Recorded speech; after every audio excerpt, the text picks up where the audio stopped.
2 రోజుల్లో ప్రధానంగా కార్యక్రమం చేయమని ఆదేశాలు జారీ చేయడం అయింది.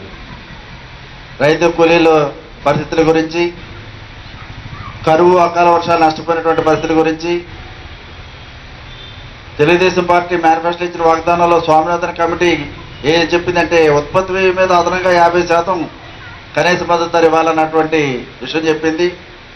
అది తెలుగుదేశం పార్టీ ఎన్నికల మేనిఫెస్టోలో కూడా పెట్టడం జరిగింది. దాని మీద పంటల గిట్టుబాటు ధర మీద కనీస మద్దతు ధర రానప్పుడు రైతు మద్దతు ధరగా 5,000 కోట్ల మార్కెట్ ఇంటర్వెన్షన్ ఫండ్ ఏర్పాటు చేస్తామని ఆ రోజున వాళ్ళు చెప్పడం జరిగింది తెలుగుదేశం పార్టీ. ఇంతవరకు 5 పైసలు కూడా రిలీజ్ అయినటువంటి విషయం మనందరికీ కూడా తెలుసు. పంటల బీమా అమలు చేయడంలోనూ ఎన్నికల మేనిఫెస్టోలో ఇచ్చినటువంటి వ్యవసాయ, డ్వాక్రా, చేనేత రుణాలు తక్షణం పూర్తిగా మాఫీ చేయాలని, వ్యవసాయానికి క్వాలిటీ కరెంటు 9 గంటలు ఇవ్వాలని, తాగునీటి పరిష్కారం, జలయజ్ఞ ప్రాజెక్టు పరిష్కారం విషయంలో హైకమాండ్ నుంచి చెప్పడం జరిగింది. దాంతోపాటు ప్రధానంగా పశ్చిమ గోదావరి జిల్లాకి మనకు వచ్చేటప్పటికి అత్యంత ప్రధానమైనటువంటి కూడా 46 మండలాల్లోని కూడా మనం తహసీల్దార్కి ఇచ్చేటువంటి రిప్రజెంటేషన్లో మొదటిగా పోలవరం ప్రాజెక్టు తక్షణం పూర్తి చేయాలనేటువంటి డిమాండ్ని మనం ప్రథమ డిమాండ్గా మనం పెడుతున్నాం. రెండవ డిమాండ్గా పట్టిసీమ ప్రాజెక్టు నిలుపుదల చేయమని రెండవ డిమాండ్గా మనం పెడుతున్నాం. మిగిలినటువంటి పరిస్థితులు ఆయా నియోజకవర్గాల బట్టి, ఉదాహరణ చింతలపూడి మనం చూసుకున్నట్లయితే చింతలపూడి లిఫ్ట్ ఇరిగేషన్ కూడా అక్కడ మూల పాడేసి మరి లక్షలాది ఎకరాలకు నీరు అందించడానికి అవకాశం ఉన్నటువంటి ప్రాజెక్టుని మూల పాడేశారు. అక్కడ ఉన్న చింతలపూడిలో వారు దాన్ని ప్రయారిటీ ఇస్తారు. అదేవిధంగా అప్లాండ్ ఏరియాలో మనం చూసుకున్నట్లయితే మొక్కజొన్న, పొగాకు, పామాయిల్ వీటికి గిట్టుబాటు ధర రాక కొట్టుమిట్టాడుతున్నటువంటి పరిస్థితి. అవి కూడా ఆ డిమాండ్స్ కూడా మనం ఇక్కడ పెడతాం. డెల్టాలో వచ్చేటప్పటికి ధాన్యం కొనేటువంటి దిక్కు లేక సరిగ్గా బాగా తక్కువ రేటుకి కొంటున్నటువంటి పరిస్థితి, అది డెల్టాలో మేము పెట్టేటువంటి పరిస్థితి ఉంటుంది. అదేవిధంగా రొయ్యల రేటు పూర్తిగా పడిపోయి కనీసం మేత ఖర్చు కూడా ఈనాడు రొయ్యల సాగు సరిపోయినటువంటి పరిస్థితి ఉంది. రొయ్యల సాగు విషయంలో కానీ, చేపల పరిశ్రమ విషయంలో కానీ ఆ డిమాండ్లన్నీ కూడా డెల్టా ఏరియాలో అక్కడ కూడా పెడతాం. అదేవిధంగా ఉపాధి హామీ పథకంలో మరి 180 రూపాయలు ఇవ్వాలని క్లియర్గా ఉంది. ఆ 180 రూపాయలు వాళ్ళకి ఇస్తున్నారా లేదా అన్నటువంటి దాని మీద కూడా మనం పరిశీలన చేయాలి. రైతాంగ సోదరులు కానివ్వండి, డ్వాక్రా మహిళా సోదరిమణులు కానివ్వండి, బీసీ సోదరులు కానివ్వండి, ఎస్సీ సోదరులు కానివ్వండి, ఎస్టీ సోదరులు కానివ్వండి, చేతివృత్తుల వారు కానివ్వండి, మరి అన్ఎంప్లాయ్మెంట్ ఉద్యోగాలు లేనటువంటి వాళ్ళు కానివ్వండి, ఉన్న ఉద్యోగులు పిగేసేటువంటి పరిస్థితుల్లో ఐకేపీ లాంటి వాళ్ళు కానివ్వండి, వీళ్ళందరూ పడుతున్నటువంటి ఇబ్బందులు అన్నింటి మీద ఆ తీవ్రతను తెలియపరచాలి. అదేవిధంగా ఓల్డేజ్ పెన్షన్స్, విడో పెన్షన్స్, వికలాంగుల పెన్షన్లు ఏదో పేరు చెప్పి అనవసరంగా అన్యాయంగా 10 సంవత్సరాలు 15 సంవత్సరాలు బట్టి వచ్చినటువంటి పెన్షన్దారుల్ని నిర్దాక్షిణ్యంగా ఈ రోజున పెన్షన్లన్నీ కూడా కట్ చేసి పాడేస్తున్నటువంటి పరిస్థితి మనందరూ కూడా తెలుసు. వాటిలన్నింటి మీద కూడా మరి తహసీల్దార్ గారి దృష్టికి తీసుకువెళ్ళాలి. ఏదో మన గౌరవంగా 4 3 10 మంది వెళ్ళి ఒక రిప్రజెంటేషన్ ఇచ్చేందుకు మాత్రం దానికి ఇంపాక్ట్ ఉండదు. ప్రతి మండలంలో కనీసం 2,000 మంది అయినా వెళ్ళాలి. మనం చాలా కష్టపడాలి, శ్రమించాలి, ప్రజలను చైతన్యవంతం చేయాలి. ప్రజానికానికి ఎటువంటి ఇబ్బందులు కానీ, ఈటి బాధలు కానీ ఏ విధంగా లేకుండా కూడా అన్ని రకాలుగా అన్ని విధాలుగా వాళ్ళని సమాజం చేయాలన్నటువంటి ప్రధాన బాధ్యత మన వైఎస్ఆర్సీపీ పార్టీ మన భుజ స్కంధాల మీద ఉన్నటువంటి విషయాన్ని మనం ఎవరు కూడా మర్చిపోకూడదు. మనం ఎవరికి ఏ హోదా తగ్గట్టు ఆ హోదాగా మనం ప్రతి ఒక్కళ్ళు కూడా పనిచేస్తే ఈ రోజున యావత్ ఆంధ్ర రాష్ట్ర ప్రజానికి అంతా కూడా అట్టుడికిపోయి ఉన్నారు. తెలుగుదేశం పార్టీ చేసినటువంటి మోసాలు మరి స్వతంత్రం వచ్చిన తర్వాత 60 ఏళ్ళు పైబడిన తర్వాత ఇన్ని పార్టీలు, ఇంతమంది ముఖ్యమంత్రులు ఎవరూ చేయనటువంటి మోసాలు ఈ రోజున తెలుగుదేశం పార్టీ తరఫున చంద్రబాబు నాయుడు గారు ఒక్కడే గిన్నీస్ బుక్ లో ఎక్కే విధంగా ఎంత పెద్ద ఎత్తున మోసాలు చేసినటువంటి విషయం మరి ప్రజానికి అందరూ కూడా అట్టుడిపోయినటువంటి విషయం మనందరూ కూడా తెలుసు. ఆ విషయాన్ని 1-2 సార్లు మనం తెలియపరచాలి. ప్రజలకు నష్టంగా కరెక్ట్గా చూడాలని బాధ్యత మన మీద ఉంది. ఎన్నికల ముందు ఏం చెప్పారు? లాభదాయకం వ్యవసాయం అని చెప్పారు. ఈ రోజు లాభదాయకం కాదు కదా, అసలు వ్యవసాయం పేరెత్తున గుండె ఆగిపోయేటువంటి పరిస్థితుల్లో ఈ రోజున వ్యవసాయదారుల పరిస్థితి ఉంది.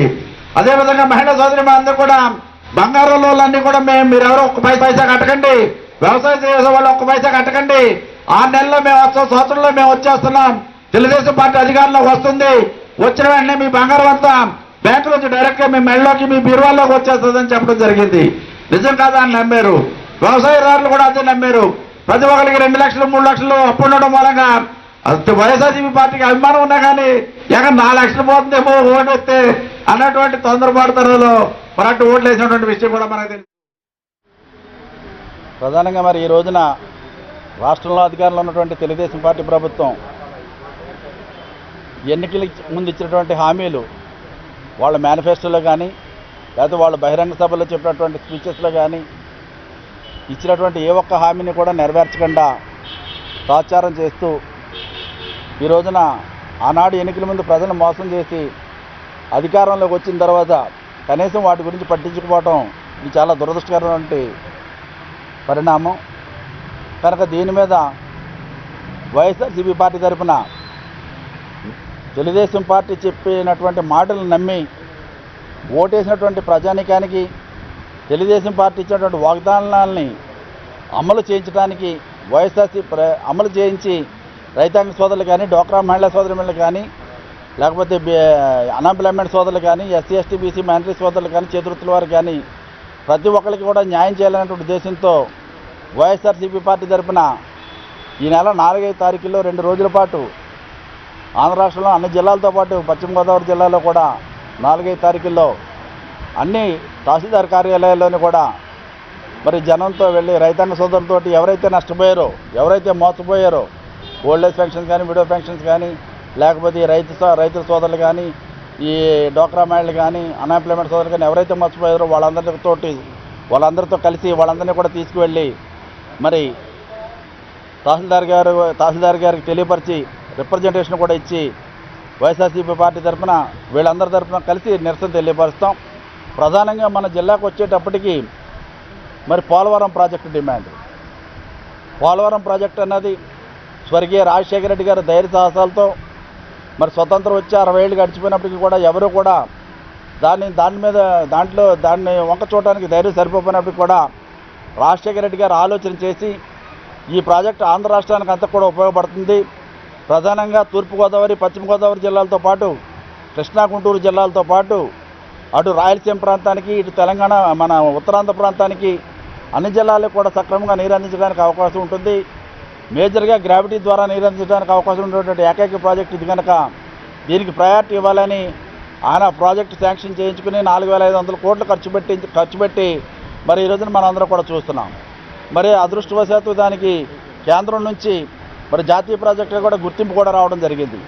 అటువంటి ప్రాజెక్టుని అంత అవసరమైనటువంటి ప్రాజెక్టుని మూల పాడేసి ఈ రోజున దాని మీద ఎటువంటి డెవలప్మెంట్ అంటే పనులు జరిగేటువంటి తీరు మనం చూసినట్లయితే తెలుగుదేశం పార్టీ అధికారంలోకి వచ్చిన తర్వాత ముఖ్యమంత్రిగా చంద్రబాబు నాయుడు గారు అయిన తర్వాత ఆ ప్రాజెక్టులో చేసిన పని క్వాంటిటీ ఆఫ్ వర్క్ కానీ లేకపోతే క్యాష్ రూపంలో చేసినటువంటి పని కానీ మనం చూసినట్లయితే శూన్యం అన్నటువంటి విషయాన్ని ఈ సందర్భంగా నేను మీ అందరూ కూడా తెలియపరుస్తున్నా.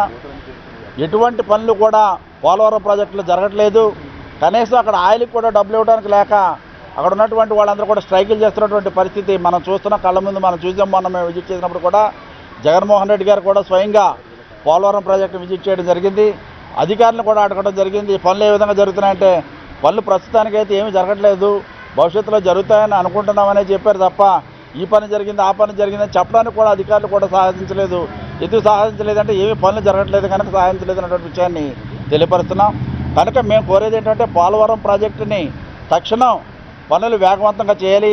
యుద్ధ ప్రాతిపదిక మీద పోలవరం ప్రాజెక్టును పూర్తి చేసి తీరాలనే ప్రధాన డిమాండ్తో పశ్చిమ గోదావరి జిల్లాలో మేము ఈ 4వ తారీఖున జరిగేటువంటి కార్యక్రమంలో ముందుకు వెళ్తున్నటువంటి విషయాన్ని తెలియపరుస్తున్నా. దాంతోపాటు పట్టిసీమ ప్రాజెక్టు మరి పశ్చిమ గోదావరి జిల్లా తూర్పుగోదావరి జిల్లా రైతాంగ నోట్లో మట్టి కొట్టేటువంటి పట్టిసీమ ప్రాజెక్టుని తక్షణం నిలుపుదల చేయాలని కూడా మేము 2వ డిమాండ్గా దాన్ని ప్రధాన డిమాండ్గా మేము పెట్టుకున్నటువంటి విషయాన్ని తెలియపరుస్తున్నాం.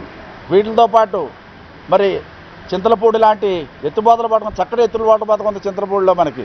అది కొన్ని లక్షల ఎకరాల సాగులోకి రావడానికి అవకాశం ఉంది. దాని మీద కూడా ఒక 300 కోట్ల రూపాయల వరకు ఇంతవరకు మరి నిధులు కూడా మంజూరు చేసి ఖర్చు చేసినటువంటి పరిస్థితి ఉంది. అటువంటి చింతలపూడి పథకాన్ని కూడా మూల పాడేశారు. ఇటువంటి ఇంపార్టెంట్ పథకాలు అదేవిధంగా అప్లాంట్కి వచ్చినట్లయితే మొక్కజొన్న, పామాయిల్, తర్వాత పొగాకు ఈ రోజున గిట్టుబాటు ధర లేక వాళ్ళు చాలా ఇబ్బందులు పడుతున్నారు. డెల్టా ఏరియాలో వస్తే ప్యాడీకి గిట్టుబాటు ధర లేక డెల్టాలో ఇబ్బందులు పడుతున్నారు. లేదు వాటిని మేత పరిస్థితి లేక ఆక్వాకల్చర్ రైతాంగం అంతా కూడా చాలా ఇబ్బందులు పడుతున్నారు. అదేవిధంగా ఫిష్ కల్చర్ వాళ్ళందరూ కూడా చాలా ఇబ్బందులు పడుతున్నారు. ఆ విధంగా డెల్టాలో చూస్తే మత్స్య పరిశ్రమ కానీ, ఫిష్ కల్చర్ కానీ, ప్రాన్ కల్చర్ కానీ, మరి ప్యాడీ కానీ ఎవరు కొనేటువంటి దిక్కులేక అక్కడ రైతాంగం ఇబ్బంది పడుతుంటే, అప్లాండ్లో పామాయిల్, మరి మొక్కజొన్న, తర్వాత మన పొగాకు కొనేటువంటి దిక్కులేక ఇక్కడ రైతాంగం ఇబ్బంది పడుతున్నారు.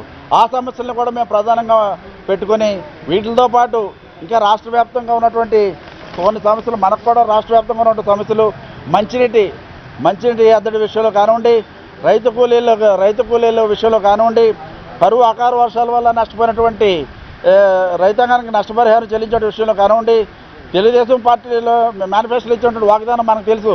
స్వామినాథన్ కమిటీ అనుగుణంగా 50% మద్దతు ధరకి 50%, అదనం ఖర్చులకి 50% ఇవ్వాలి. అది స్వామినాథన్ కమిటీ ఇచ్చినటువంటి రిపోర్ట్, అది అమలు చేస్తామని చెప్పారు. దాన్ని ఇంతవరకు అమలు పరచట్లేదు. అది అమలు పరచాలని, అదేవిధంగా పంటల గిట్టుబాటు ధర రానటువంటి, అంటే ఇటువంటి సమయంలో 5,000 కోట్లతో మార్కెట్ ఇంటర్వెన్షన్ పెట్టుకుని ఒక 5,000 కోట్ల నిధులు మంజూరు చేసి మరి ప్రభుత్వం ద్వారా ఇవన్నీ కూడా కొని రైతాంగానికి నష్టం లేకుండా చూడాల్సిన బాధ్యత ప్రభుత్వం మీద ఉంది. అవన్నీ కూడా చేస్తామని మేనిఫెస్టోలో చెప్పారు. అది కూడా ఎక్కడ జరగనటువంటి పరిస్థితి మనం చూస్తున్నాం. పంటల బీమా అమలు పరచడం విషయంలో కానివ్వండి, తెలుగుదేశం పార్టీ ఇచ్చిన మేనిఫెస్టోలో వ్యవసాయం, డోక్రా, చేనేత రుణాలన్నీ కూడా పూర్తిగా సర్వం మాఫీ చేస్తామని చెప్పారు. ఎటువంటి రుణం మీరు కట్టొద్దు. సంవత్సరంలో వస్తున్నాం, 6 నెలల్లో మేము అధికారంలోకి వస్తున్నాం, పంటల రుణాలన్నీ రద్దు చేస్తాం, బంగారం రుణాలన్నీ రద్దు చేస్తాం, చేనేత రుణాలన్నీ రద్దు చేస్తాం, డోక్రా రుణాలన్నీ కూడా రద్దు చేస్తామని ఆ రోజు చెప్పేంతవరకు ఏ విధంగానూ కూడా నిమ్మకు నీరెత్తనట్టుగా ఉన్నటువంటి వాటి విషయంలో కానివ్వండి, వ్యవసాయానికి 9 గంటల కరెంట్ ఇచ్చేటువంటి విషయంలో కానివ్వండి, జిల్లాలో మిగిలినటువంటి సాగునీటికి సమస్యలు కానీ, డ్రింకింగ్ వాటర్ కానీ, పశువుల విషయంలో కానీ, ఇవన్నింటి సమస్యల మీద ప్రధానంగా 4-5 తారీఖులలో మరి పెద్ద ఎత్తున కార్యక్రమాలు 46 మండలాల్లో కూడా చేసి పెద్ద ఎత్తున రైతాంగ సోదరుల్ని, అదేవిధంగా ఓల్డేజ్ పెన్షన్స్, విడో పెన్షన్స్, వికలాంగుల్ని, అదేవిధంగా డోక్రా మహిళా సోదరిమణుల్ని, మరి అన్ఎంప్లాయ్మెంట్ సోదరుల్ని, రైతాంగ సోదరుల్ని అందరినీ కూడా సమీకృతం చేసి వాళ్ళందరికీ కూడా వైఎస్ఆర్సీపీ పార్టీ అండదండలతో పాటు ఉండి మరి వాళ్ళందరినీ కూడా మరి తహసీల్దార్ కార్యాలయం దగ్గర తీసుకువెళ్ళి వారి యొక్క నిరసన తెలియపరచడంతో పాటు వైఎస్ఆర్సీపీ పార్టీ తరఫున రిటర్న్గా కూడా ఇవన్నీ కూడా రిటర్న్గా కూడా తహసీల్దార్ గారికి సమర్పించడం జరుగుతుందని ఈ సందర్భంగా తెలియపరుస్తున్నా. ఇది ఒక మంచి ఆశయంతో చేస్తున్నటువంటి కార్యక్రమం. ఎందుకంటే ఈ రోజున ప్రజలను మోసం చేసి మీరు అధికారంలోకి వచ్చారు. ఈ రోజున మీరు అపోజిషన్లో ఉన్నటువంటి వ్యక్తులు ఈ రోజున అధికారంలో కూర్చున్నారు. అధికారంలో కూర్చున్న తర్వాత మీరు చెప్పినటువంటి మాటలు ఏవైతే ఉన్నాయో ఆ మాటలన్నీ కూడా అమలుపరుచినటువంటి బాధ్యత అధికారంలో ఉన్నటువంటి వ్యక్తులకు ఉంది, అధికారంలో ఉన్న పార్టీ తెలుగుదేశం పార్టీకి ఉంది, అధికారంలో ఉన్న ముఖ్యమంత్రి చంద్రబాబు నాయుడు గారికి ఉంది. కనుక అవన్నింటినీ కూడా మరి పక్కన పడేసి ఏదో సింగపూర్, జపాన్, మలేషియా అని వారానికి 7 రోజులు ఉంటే 6 రోజుల పూట విదేశాల్లో ఉండే అరపూటే మరి ఆంధ్ర రాష్ట్రంలో ఉండేటువంటి పరిస్థితి మనం చూస్తున్నాం. 6 రోజుల పూట విదేశాల్లోనే ఆయన తిరుగుతున్నారు, ప్రత్యేక విమానాల్లో తిరుగుతూ సరిపోతుంది తప్ప ఇక్కడ రైతాంగ సమస్యల గురించి కానీ, డోక్రా మహిళా సమస్యల గురించి కానీ, అన్ఎంప్లాయ్మెంట్ సమస్యల గురించి కానీ, లేకపోతే పోలవరం లాంటి చక్కటి ప్రాజెక్టుల విషయంలో కానీ ఎటువంటి శ్రద్ధ కూడా లేనటువంటి విషయం మనం చూస్తున్నాం. ఈ కనుక ఇవన్నిటి మీద కూడా పెద్ద ఎత్తున ఆందోళన కార్యక్రమాలు చేయాలి, భవిష్యత్తులో ప్రభుత్వం కళ్ళు తెరిపించాలి అన్న దాని గురించే ప్రత్యేకంగా 4-5 తారీఖుల్లో ఈ కార్యక్రమాన్ని చేపట్టామని ఈ సందర్భంగా తెలియపరుస్తున్నాం. రాష్ట్రంలో కానీ మన పశ్చిమ గోదావరి జిల్లాలో కానీ ఎక్కడ చూసినా ఈ రోజున తెలుగుదేశం పార్టీ మీద చాలా వ్యతిరేకత వచ్చింది. ముఖ్యమంత్రి చంద్రబాబు నాయుడు గారి మీద కూడా చాలా వ్యతిరేకత వచ్చింది. ఇచ్చినటువంటి ఒక్క హామీ కూడా నెరవేర్చకపోవడం మూలంగా మరి ఈ రోజున ప్రజలందరూ కూడా చాలా నిరాశ నిస్పృహలతో ఉన్నారు, చాలా తీవ్రమైనటువంటి ఆందోళనతో ఉన్నారు. ఎప్పుడు అవకాశం వస్తుంది అన్నటువంటి ఉద్దేశంతో ఈ రోజున యావత్ ఆంధ్ర రాష్ట్ర ప్రజానీకం ఉన్నటువంటి విషయాన్ని కూడా ఈ సందర్భంగా నేను తెలియపరుస్తున్నా. కనుక మరి ప్రధాన ప్రతిపక్ష పార్టీగా మేము ప్రభుత్వాన్ని కోరుతున్నాం, ప్రభుత్వాన్ని డిమాండ్ చేస్తున్నాం. తెలుగుదేశం పార్టీ ప్రభుత్వాన్ని, ముఖ్యమంత్రి చంద్రబాబు నాయుడు గారిని మేము డిమాండ్ చేస్తున్నాం. మీరు ఇచ్చినటువంటి హామీలన్నీ కూడా తక్షణం అమలుపరచండి, మీరు ఇచ్చినటువంటి మాట నిలబెట్టుకోండి. మీరు కుంటి సాకులు చెప్పి దొంగ మాటలు చెప్పి అధికారంలో కుర్చీలో కూర్చోవడం కాదు, మీరు వాళ్ళకి చేస్తున్నటువంటి ప్రతి హామీని కూడా నెరవేర్చాలని వైఎస్ఆర్సీపీ పార్టీ డిమాండ్ చేస్తూ 4-5 తారీఖులో చేసేటువంటి కార్యక్రమం మరి సక్సెస్ఫుల్గా చేయాలని ప్రతి ఒక్కరిని కూడా మేము కోరుతున్నాం. ఆ విధంగా 100% ఈ కార్యక్రమం సక్సెస్ అవుతుందన్నటువంటి విషయాన్ని కూడా ఈ సందర్భంగా తెలియపరుచుకుంటూ దానికి సంబంధించి ఈ రోజున ప్రత్యేకంగా మన జిల్లా స్థాయిలో కూడా వైఎస్ఆర్సీపీ పార్టీ తరఫున ఒక సమావేశం ఏర్పాటు చేసుకోవడం జరిగింది. ఈ సమావేశంలో మరి ప్రతి ఒక్కళ్ళు కూడా బాధ్యతగా 46 మండలాల్లో కూడా ఈ కార్యక్రమం విజయవంతంగా జరిగే విధంగా అందరూ కూడా మరి ఎవరి బాధ్యతలు వాళ్ళు నిర్వహించాలని తెలియపరచడానికి కూడా సమావేశం ఏర్పాటు చేసుకున్నటువంటి విషయాన్ని కూడా మరొకసారి మీకు తెలియపరచుకుంటూ, జగన్మోహన్ రెడ్డి గారు ఒకటే చెప్తున్నారు, వైఎస్ఆర్సీపీ పార్టీ అధికారంలో ఉందా లేదన్నది కాదు, వైఎస్ఆర్సీపీ పార్టీ బడుగు బలహీన అట్టడుగు ప్రజల గురించి, రైతాంగ సోదరుల గురించి, తాడిత బీడిత బడుగు వాళ్ళ బలహీన అట్టడుగు వర్గాల గురించి పెట్టినటువంటి పార్టీ ఇది. కనుక అధికారం ఉన్నా లేకపోయినా వాళ్ళ గురించి కష్టపడాలి, వాళ్ళ సమస్యల గురించి పోరాటం చేయడమే వైఎస్ఆర్సీపీ పార్టీ యొక్క ప్రధాన బాధ్యత అన్న విధంగా వైఎస్ జగన్మోహన్ రెడ్డి గారు చెప్పి వారి యొక్క ఆదేశాన్ని మేము తప్పనిసరిగా 100% ఇంప్లిమెంట్ చేస్తున్నాం అన్నటువంటి విషయాన్ని కూడా మీ అందరికీ కూడా